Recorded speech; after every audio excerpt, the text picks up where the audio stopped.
Exactly. So, now that electricity is coming on, sort of, will you be able to clue us in? Is your character able to be more useful? Yeah. Sorry, that doesn't sound very nice. Yeah. My question wasn't near as insulting. I'm so sorry. That isn't what I meant to say. On a usefulness scale of 0 to 10, I'm at 0 right now. No, because you're a teacher, and a teacher is our future. Yes. No offense taken. I accept your apology. You, it's the character, not you. I know. Yeah, no, definitely. I mean, I think that it would be one thing if the character were sort of just in over his head and were to, sort of come out of his shell a little bit to try and save Danny, and then now Danny's gone, and then what goes on.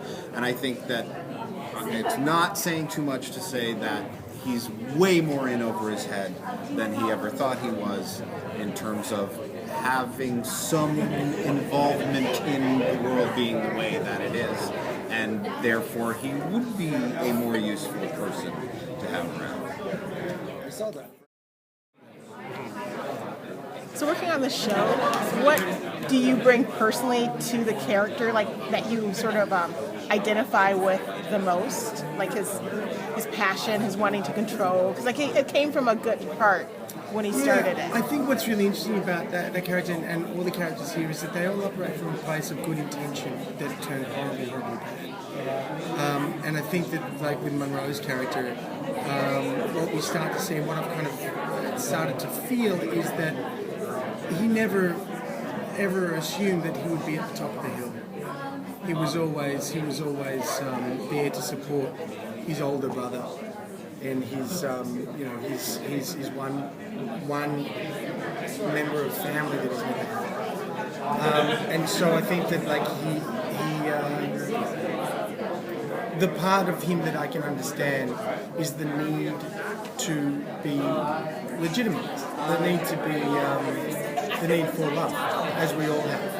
And I think that like after his past, the death of his family and everything else that's happened, he's a person who's looking for acceptance in a world that doesn't fit. So, and that's not to say that's necessarily me, but I think anyone can see a parallel between themselves and him. I'm doing well. So how are you enjoying the show? It's really fun. I saw it at Comic-Con last year, and I wasn't sure what to expect, but it seems to have gotten such a warm welcome with the viewers, and you guys are just killing it. Thank you. That wasn't really a question, that was a statement, wasn't it? Thank you. I'm glad to hear it. I didn't go to Comic-Con, I wasn't there, but I heard the reception was really good for it. I also heard, was it last night that we screened an episode here? I wasn't. We screened I think Monday's episode. It was today, Was before it the today? panel, but I could be wrong, I wasn't in. Oh, you know what? I think it was a screening for like technical people to see. Oh. But That was a they all secret. loved it. Yeah. Every episode in the second half of the season is really awesome, and it's a little different than the first half. Some of the scope of the action, if you will, the battles, and the stakes of the battles are much, much higher. At the same time, the emotional story is gaining a lot of intensity because it's so personal now that Monroe killed Danny. And it's personal for everybody. It's personal for Brandon, for Neville. We'll see some of Grace in the second half. It's personal for her. Was that always part of your overall plan to, have a break and then sort of recalibrate the show? Is that No, and I was amused listening to the actors talk about the break. They got a nice break. The writers did not get a day off. We got Christmas and Thanksgiving, and that was it. We started working on the show. We gathered at Bad Robot May 17th last year, and our first full weekend off was Thanksgiving.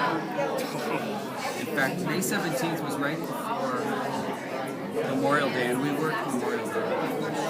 Oh wow, We really? started right away with our long hours, so we didn't have a break, but the break in filming gave us a chance to breathe in the room a little and think and talk about what the consequences would be for all the characters with Danny's death. We talked about some of the characters that hadn't been featured as much in the first half of the season that we thought might have we finally had time to talk about interesting stories for them.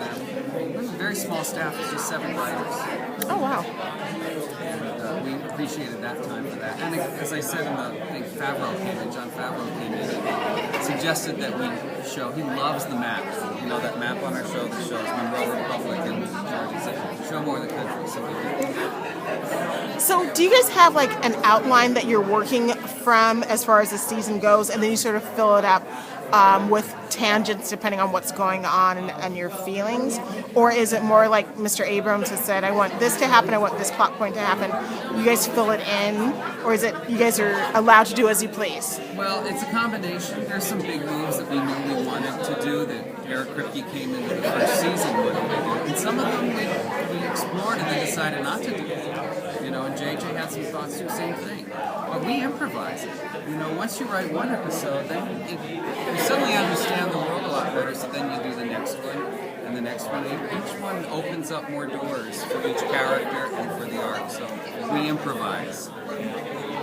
How can you talk a little bit about that decision to kill Danny off? And what, you know, were there possible other characters that would have died instead?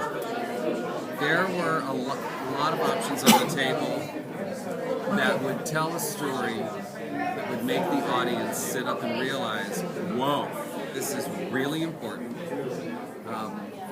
And I have to keep watching and take them by surprise, and also reinforce that this is a very, very, very dangerous world. In this world, you can die by stepping on a nail. And we have militias, and there are machine guns now, and there are swords, and all this action. So yeah, we had to make a big, bold, scary move.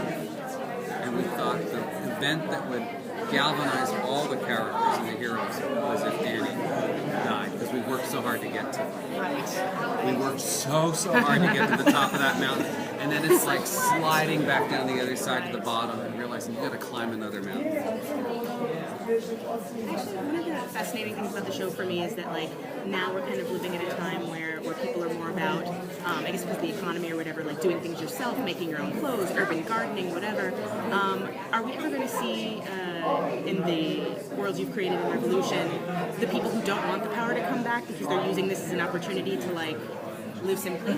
I think that's really interesting. We actually have debates among our regular characters in upcoming episodes as to whether turning the power on is good. If you hand power to the good people, you're also handing it to the tyrants, which is why Monroe wants it. And maybe it's better if it's an even playing field.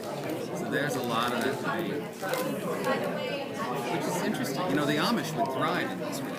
But then, I mean, there's always a better weapon too. Like, there's always somebody has a rock, somebody has a stick, somebody has, you know, it's Exactly. like you don't need electricity for that necessarily. Well, we learned you can make antibiotics in this world. You can make penicillin. I learned that for the episode I wrote about the drug lord. You can make penicillin. You can make methamphetamine. There's a lot of things, good and bad.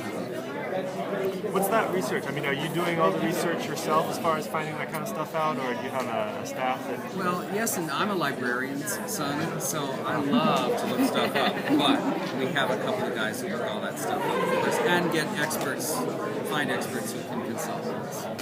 Do you have, like, stuff where you find out a little statistic and then you say, you know, how can we work that into the show? You bet or we do. Yeah. Yeah, you bet. You find a cool thing you can do without electricity that we always thought you could only do with electricity, and then we want to see that. Can you think of an example? I was just trying to, as I was saying, and I'll tell you what's funny, is we always come up with that, and that's one of the first things to go in the script. But if you look in the background, you see that thing's going on. One example is the antibiotics. People always think without electricity. Electricity helped us discover antibiotics, but we also know that you can make them without electricity. You have to distill them. You can do it with melons. Moldy melons have penicillin. Why do you think that the show is so popular not only in America but also in Europe and all over the world? And why Terra Nova didn't work? I think it's a great what if. I think it's something in this era when we are so connected to technology. We just think, what could I live without this now? And we show that some people will have to. And don't forget, there is a lot of the world that still doesn't have regular drinking water today. Electricity as well. So yeah, we're very privileged in all the stuff we have. And we can learn from those cultures as well in terms of writing revolution. Are we ever going to see outside the U.S. Are we going to see different countries how they handle these situations? I would like to see that. Put it that way. Yeah, I would very much like to see that. We have a problem that the Mathesons can't get on a plane. They can't go to Cabo for the weekend, you know. But yeah, I'd love to see more of that. See how they've done. I don't know what countries would do it best, but I think more primitive cultures would survive more easily. So what plot line did you abandon that you really, really, really wanted to like enact and put on the show? That's a really good question. Because we think there are no abandoned plot lines, they're just deferred for the moment.